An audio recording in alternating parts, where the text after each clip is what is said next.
At the current facility, they don't have a kitchen, but they are working with local chefs here that are going to be leasing out the kitchen space. So they will have a full menu and be able to serve food at this location. This will be the events room. They'll be able to rent out this room. It's got its own bar, projector, TV, and it'll have its own private beer garden outside, which is from that cone to that cone. It'll be this area.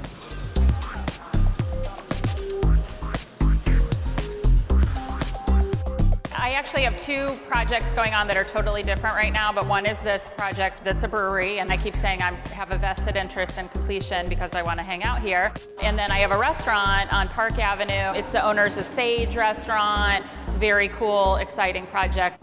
And again, I want to visit there after they open for business.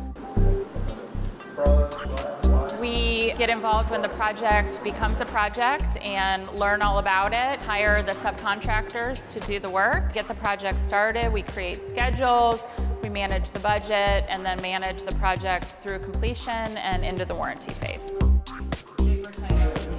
I actually didn't really know construction when I got into it. I moved here with an engineering degree and not a lot of engineering jobs in Tallahassee at that time. So I jumped in and learned the lingo.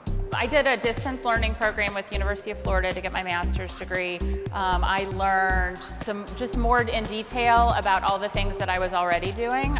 Since it was kind of an applied learning program, it was more scheduling, more budgeting, more safety, all of those things that we already have to know in construction, just in more detail.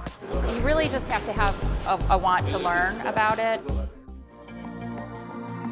American Graduate Getting to Work is made possible by the Corporation for Public Broadcasting.